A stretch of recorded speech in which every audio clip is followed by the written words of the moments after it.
It can be difficult to learn about and discuss mental health problems. Is today a good day for you to engage with this topic?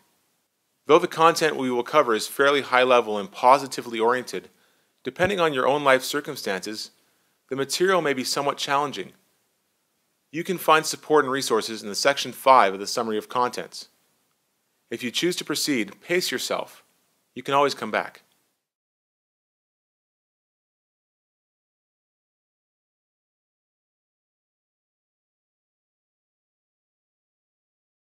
As you learn about mental health problems that your students may face, you will likely recognize that none of us is immune from experiencing these difficulties.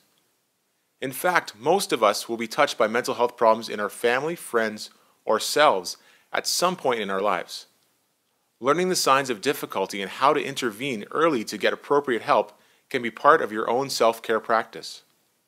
In fact, personal resiliency is a very important skill to practice to support in others and to model for your students. Strategies for taking care of your emotional and physical health, like taking time for meals, exercise, sleep, and hobbies, help you to be resilient in your daily work. And when you model your own self-care, you implicitly teach your students that it matters. You may wish to take a minute to read the handout and to think about the content and the connections to your practice in daily life and in the classroom before proceeding through the tutorial. The Ontario Ministry of Education develops Supporting Minds, a JK-12 resource document to help educators with their role in creating mentally healthy classrooms and in supporting students who may struggle with their emotions and behavior. You may find this to be a helpful resource day to day. Many educators have told us they refer to it often when trying to support students in their class who appear to be struggling with some sort of emotional problem. You may like to review and/or download Part 1 of the resource if you want more information about creating and sustaining a mentally healthy classroom after completing this tutorial. As an Ontario educator, you probably already do much towards creating and sustaining a mentally healthy classroom setting. This tutorial will serve as a good reminder and may provide some new ideas for you to try. Educators have an important and unique role to play in supporting student well-being. Offering a supportive presence at school and taking the time to develop rapport and trust with students helps young people to thrive. Students have reported that having someone who believes in them makes a tremendous difference in how they do academically and how they feel about themselves. Can you think of a student who needed a little extra time and support with you in order to reach their academic potential? What do you think your relationship meant to this student? Often, it isn't until years later that students can articulate the difference that an educator has made for them. Can you remember who those special teachers were for you? Trust that for some of your students, it will be you that they remember most. In this video clip, Dr. Bruce Ferguson, Senior Consultant and Founding Director of the Child and Youth Mental Health Research Unit at the Hospital for Sick Children, offers a helpful perspective about the role that we can play at school in supporting student mental well-being. Press play if you would like to watch the video. They need to be safe. Nobody can learn if they're not safe. You and I can't learn, kids can't learn. They need to feel that they belong. They belong. This is their school. This is their community. This is their family. And how do they do that? By being loved in all of those places. Being loved, accepted, included, valued. These are the things they need to feel absolutely every day. And they have to be able to participate, not just in the games and the social things and the fun, but they have to see themselves as learners. If they don't see themselves succeeding academically, they do not feel part of the school. They need to be able to form great relationships. Okay? Life is all about relationships. They have to be able to cope with adversity. They have to be resilient. And they need to feel that you and I care about them. If they don't feel we care, why should they care about what we think, right? I don't care about what the people who don't care about me think, and you don't care about what those people that don't care about you think, and kids are exactly the same. They will care about what we think about them when we care about them. Dr. Ferguson spoke about setting the conditions for healthy classroom environments. He notes that teachers are well positioned to create safe and caring spaces for learning, to observe changes in student behavior that can be early signs of a problem, and to provide support to students who need more help with their social and emotional skill development. Ontario has a comprehensive 10-year mental health and addiction strategy, which began in 2011. Open Minds, Healthy Minds describes the province's goals and directions. There were 14 ministries involved in building the strategy, and in the first 3 years, the Ministry of Education was one of the key players involved in many of the 22 initiatives introduced. Part of the strategy included the development of supporting minds, the introduction of mental health leaders within each school board, and the creation of School Mental Health Assist. Soon after this strategy was released, the renewed vision for Ontario students was described in Achieving Excellence, a renewed vision for education in Ontario. In addition to prioritizing academic excellence, equity, and public confidence, a new pillar was introduced related to promoting well-being. The vision states that all students will develop enhanced mental and physical health, a positive sense of self and belonging, and the skills to make positive choices. You may wish to download this document and to view this brief video about the renewed vision. Building on the goals and achieving excellence, the Ministry of Education has articulated a well-being strategy that aligns and highlights the outstanding work that is already happening every day in schools. The key components of the Ministry's well-being strategy include positive mental health, safe and accepting schools, healthy schools, and equity and inclusive education. To summarize, we are in a time of change and promise in Ontario. Ministries are transforming the way that services are delivered so that more Ontarians will be able to access high-quality, evidence-based supports when they need it, where they need it. Schools are at the forefront of this change. Student mental health is a complex topic, and there are many terms, concepts, and opinions that can, at times, cause confusion. This section of the Creating and Sustaining Mentally Healthy Classrooms tutorial provides some clarity on these issues for Ontario educators. Specifically, Section 2 contains helpful terms and definitions that will be introduced in order to provide common language for our collaborative work in supporting student mental health in Ontario schools. It is helpful to first understand the terms mental health and mental illness. Sometimes when we hear the term mental health, our minds default to images that we associate with a serious mental illness. But mental health is actually a good thing, the positive state of social and emotional flourishing that we hope for our students and for ourselves. Mental illness, in contrast, reflects difficulties with thoughts, emotions, or behavior that interfere with day-to-day functioning. In school, problems like this are exhibited in many different ways. Subsequent tutorials will provide you with more detail about the common problems you might observe in the classroom and how you can provide support. Mental health and mental illness may be seen as residing along a continuum, and at any time, any one of us will find ourselves somewhere along this line, feeling more or less well. Our Indigenous partners have recently released an important paper on this topic. This may be of interest to you, particularly if you serve students from Indigenous communities. The philosophies and teachings in this work are relevant to all schools and classrooms in Canada. And taking this idea of a continuum a step further, leaders in the field have introduced a dual continuum model for understanding the relationship between mental health and mental illness. This model helps us to understand that those experiencing a mental illness can also be mentally well, just as someone who is experiencing diabetes can learn strategies for coping to ensure that their lives stay in balance in spite of their physical condition. For more information about mental health and mental illness, you may wish to review this video by the Centre for Addiction and Mental Health, where these concepts are further explored. Resilience is another key term that is associated with positive mental health, but can be easily misunderstood. According to Dr. Michael Unger, director of the Resilience Research Center at Dalhousie University, resiliency is the ability to bounce back from setbacks, learn from failure, be motivated by challenges, and believe in your own abilities to deal with the stress and difficulties in life.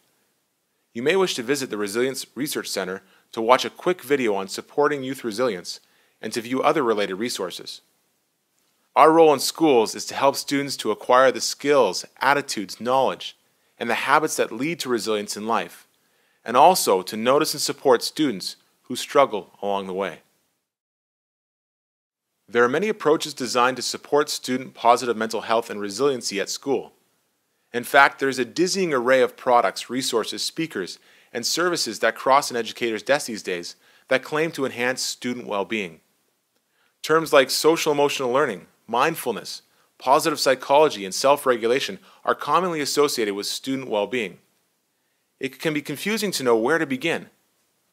Grouping these approaches into those related to skills, attitudes, knowledge, and/or habits can be a helpful way to organize this busy field of work. Social-emotional learning skills help us to navigate through life socially and academically. The Collaborative for Academic, Social, and Emotional Learning, or CASEL, has identified 5 interrelated sets of competencies. Self-awareness, knowing what we are feeling in the moment and having a realistic assessment of our own abilities. Social awareness, understanding what others are feeling and being able to take their perspective. Self-management, handling our emotions so they facilitate rather than interfere with the task at hand. Relationship skills, establishing and maintaining healthy and rewarding relationships, and responsible decision-making, making decisions based on an accurate consideration of all relevant factors and the likely consequences of alternative courses of action. Research indicates that teaching SEL skills in a sequential, active, focused, and explicit or safe manner not only leads to improvements in student attitudes and behaviors, but also enhances academic performance by a significant degree. Do you see a relationship between these social, emotional competencies and the Ontario Report Card learning skills and work habits? Or the All About Me or Individual Pathways plan? What are you already doing to support skill development in these areas in your classroom? There are a number of package programs that help educators to teach social emotional learning skills. However, these are costly, sometimes seen as an add-on, and don't always align well with Ontario curriculum. School Mental Health Assist is piloting a number of evidence-based, implementation-sensitive skill development methods that can be embedded into the daily life of Ontario schools. Stay tuned.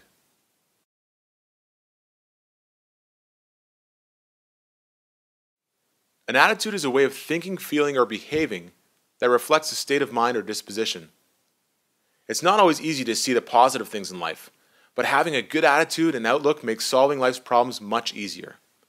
The positive psychology movement, led by Seligman and colleagues, offers one way to inspire positive attitudes in children and youth. They suggest techniques for building optimism, persistence, and flexibility. There are also approaches that are designed to build compassion, like roots of empathy, or belonging, like inclusion-oriented programming, or positive identity, purpose, and hope, like Indigenous land-based teachings.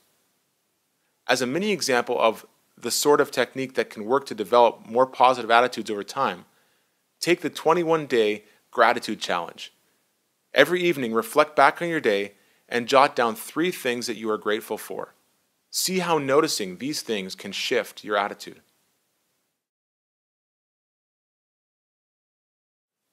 Increasingly, mental health is a topic of conversation amongst young people. When individuals are aware of ways to maintain positive mental health, how to recognize signs of trouble and where to get help, they can engage in self-care in a long-term manner. And schools are an excellent place to build student mental health literacy. The health and physical education curriculum is one place where students learn about mental health and mental illness. Knowledge can also be built through courses like civics and careers, biology, English, and drama. And of course, these topics will come up spontaneously in response to events and situations that students are aware of. As teachers, it can at times feel uncomfortable to provide instruction in this area. School Mental Health Assist has a number of resources to deepen your learning so that you can effectively offer instruction and also feel prepared for student questions that may come. Over time, developing knowledge, attitudes, and skills can lead to good habits that support our mental health and well-being. These habits can be nurtured explicitly through practice. Being present in the moment, healthy active living, mindfulness, prayer, and help-seeking are examples of habits that we and our students can attend to and can build into our daily way of being. In our hurried lives, we sometimes forget to notice the small things. The beauty around us, the gesture of a colleague, the kindness of a stranger. We sometimes even forget to breathe. There is evidence to show that the deep, diaphragmatic breathing, especially in times of stress and discomfort, can be a helpful habit. Take a moment to breathe.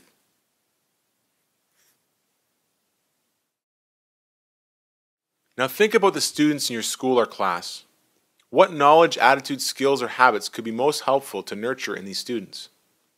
Learning in this section clarified the meaning of mental health and mental illness, and focused on the terms and language used in related discussions. Mental health is a key foundation of school success. Students with good mental health who are socially connected and resilient have a better chance of reaching their potential. Developing positive mental health is foundational to student achievement. Using a tiered model of support, we can help to ensure positive mental health for all students, preventative strategies for those at risk, and more intensive interventions for those experiencing significant mental health problems. This section introduces the Aligned and Integrated Model, AIM, for student mental health at school. It is anticipated that by working through this section, you will gain greater understanding of tiered models of support, the AIM approach in particular, and your role as an educator within this model. Tiered models of support are familiar. Think for a moment about strategies that help prevent the spread of a cold and flu at school. What sort of things do you do in your classroom to reduce the spread of cold and flu for all students? Perhaps you thought of things like specific times for hand washing, or making hand sanitizer and facial tissues available in the classroom. These are Tier 1 strategies for all students. Now, what do you do for students in your class who may be more susceptible to colds and flu, like those with immune deficiency or who would require reminders, additional modeling support? You may want to have thought about spending a bit more time with them, reminding them to wash their hands, use hand sanitizer, or avoid proximity to those who are ill. These are Tier 2 strategies designed to prevent the spread of colds and flu amongst those who may be more at risk of developing illness. Now think about what you would do for the few who are symptomatic in your class, that is, showing signs of fever, headache, and congestion, causing an inability to learn. What might you do? These are Tier 3 intervention strategies. Perhaps you would call home to let the parent or guardian know what you are observing. You wouldn't diagnose the child to say she has H1N1 or influenza A, but you would describe the symptoms you see. And if the student takes a few days off and then returns, you would likely offer care and support and extra vigilance with hand washing, etc., as you welcome them back to school. How might this connect to the way you can create a mentally healthy classroom environment, which can reduce the incidence of symptoms of mental health problems? Supporting mental health can be thought of using the same triangle. That is, classroom educators can provide universal strategies to create mentally healthy environments and to build resiliency for all students at Tier 1. Educators and mental health professionals can work together to provide extra support and increased doses of social-emotional skill building for some students at Tier 2. And mental health professionals can also support the few students in need of clinical assessment, intervention, or crisis response, and can help to facilitate a smooth transition to, from, and through community mental health services as needed. Note that schools are in an optimal position to provide support through universal mental health promotion and prevention programming. But we can't do it alone. To provide a full system of care that offers support at universal, targeted, and intensive levels, we need to work seamlessly with our community partners who have particular expertise in working with students requiring clinical intervention. Take a minute and think about what a tiered approach looks like in your school. What sorts of Tier 1 universal supports are in place? How does your school support students who may be at risk for developing emotional difficulties? What is the pathway to care for students who are showing signs of significant mental health problems?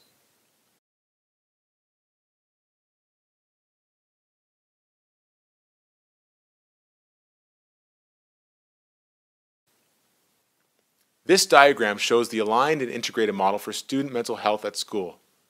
AIM offers guidance about the sorts of activities known to be most helpful at each tier of intervention.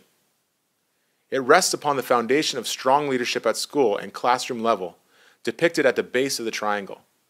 We believe that the school leader has a particularly important role in setting a tone that creates a mentally healthy school environment. At Tier 1, AIM has borrowed from the Foundations for a Healthy School resource to articulate the categories of universal strategies that best support student well-being. When educators welcome, include, promote, understand, and partner, students have a better sense of belonging at school and can feel confident that there are caring adults that they could turn to if they were having difficulties academically, socially, behaviorally, or emotionally.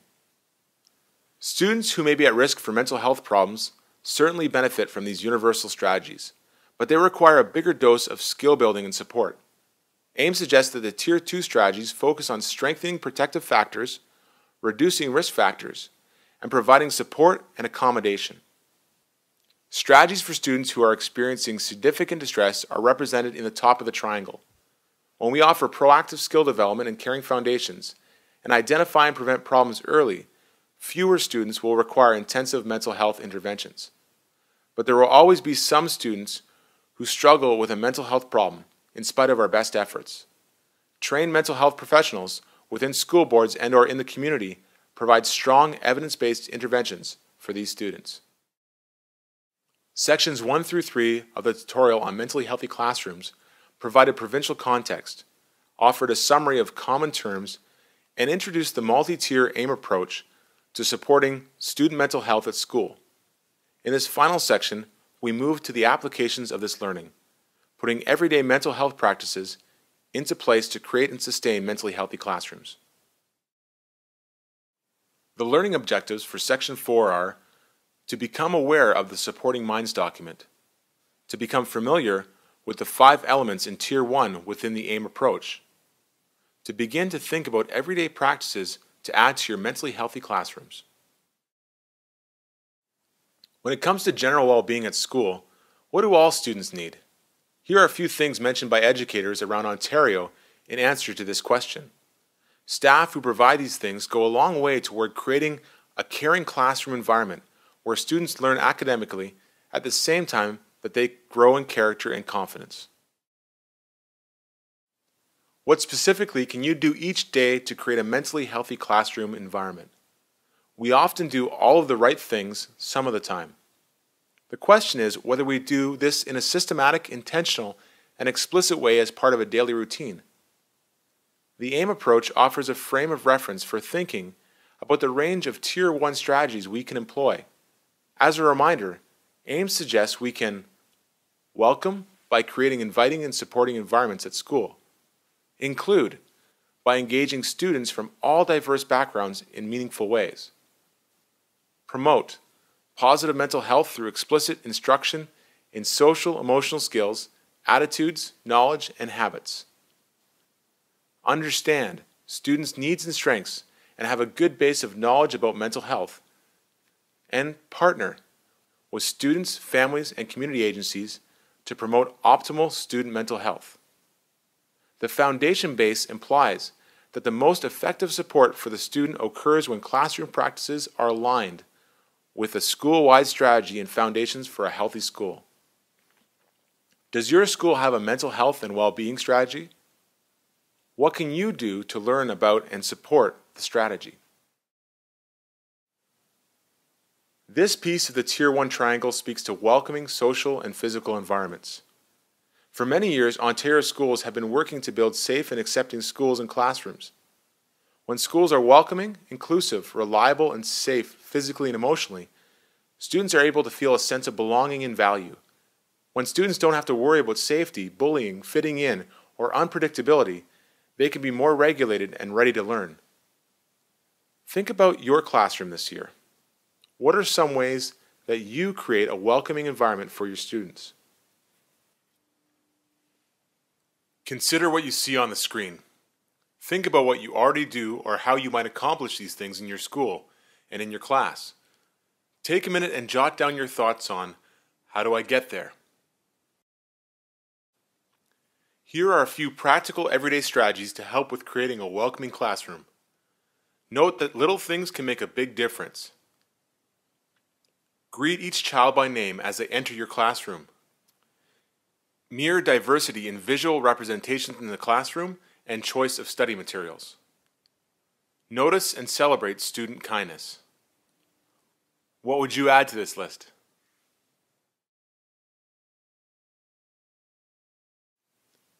This piece of the Tier 1 triangle speaks to including and engaging all students in life.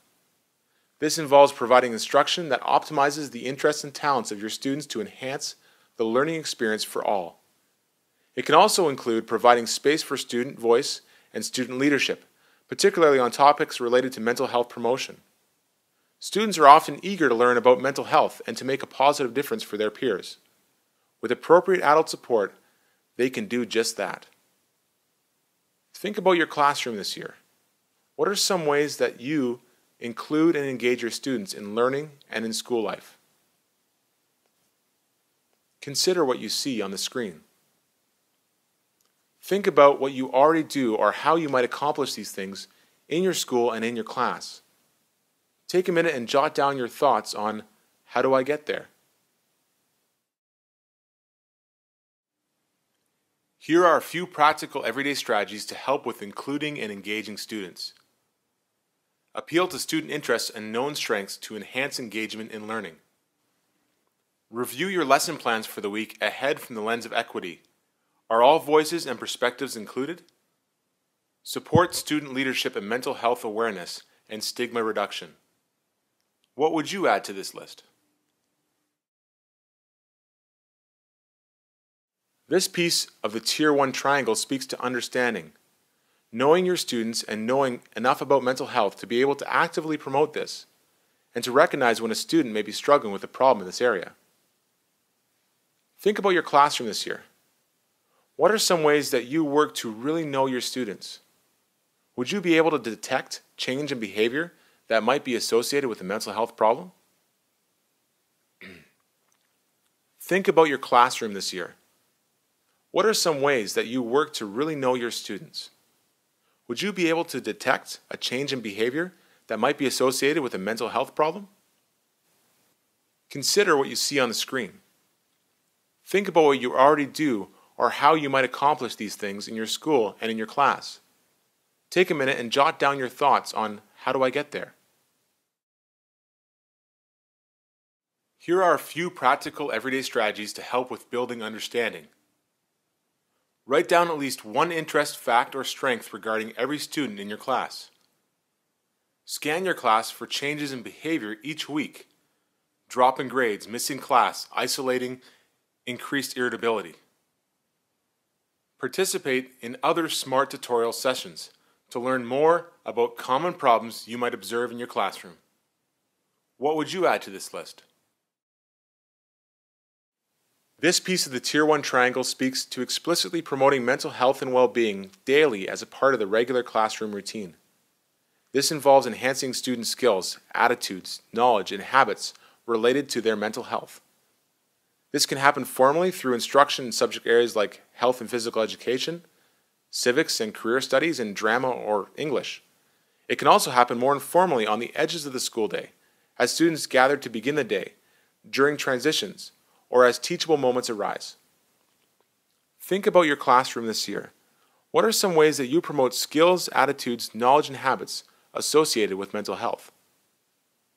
Consider what you see on the screen. Think about what you already do or how you might accomplish these things in your school and in your class. Take a minute and jot down your thoughts on how do I get there? Here are a few practical everyday strategies to help with promoting mental health with your students. Notice and reinforce students for using social emotional skills like help seeking, goal setting, and conflict resolution. Use calming activities when the energy levels are too high for optimal learning. Example, glitter jar activity, mindfulness moment. Explicitly teach time management and study skills, and model optimism, coping skills, and resilience in the face of obstacles and adversity. What would you add to this list? Finally, this piece of the Tier 1 triangle speaks to partnering with home, school, and community organizations to build mental health and well-being. It truly does take a village. Parents and families are a critical partner when it comes to student well-being. School and school board resource professionals can also provide support. Your board mental health leader is an important resource. Community organizations like public health, CMHA, mental health agencies, and hospitals also have key roles to play. Knowing the pathways to, from, and through services will help you to know who to partner with and when. Understanding and promoting positive mental health in schools is a shared responsibility of families, educators, and community partners. Think about your classroom this year. What are some ways that you partner with families, school personnel, and community organizations to enhance student mental health? Consider what you see on the screen. Think about what you already do or how you might accomplish these things in your school and in your class. Take a minute and jot down your thoughts on how do I get there.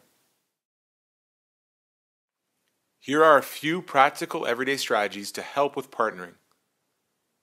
Share summaries of mental health awareness. Provide parents with high-quality information about mental health in newsletters. Example, About Kids' Health on the SMH Assist website. Find out the name and contact information of your board mental health leader. Find out the path to services within the school board.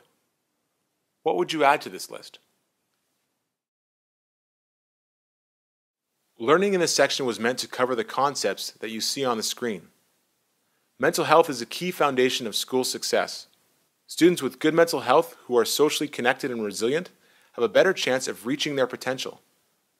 Developing positive mental health is foundational to student achievement. In reflecting on this module, hopefully you have also thought about the conditions and strategies that may also increase your own sense of well-being. Evidence shows that when we model how we nurture and care for ourselves, that we teach our students how to do the same. In other words, they learn from what they see us doing. Thank you for taking the time to learn with us in this online tutorial series from School Mental Health Assist. Feel free to contact us for more information. Need help now? You can find support and resources at these websites on the screen. Need help now? You can find support and resources at www.mentalhelp.ca.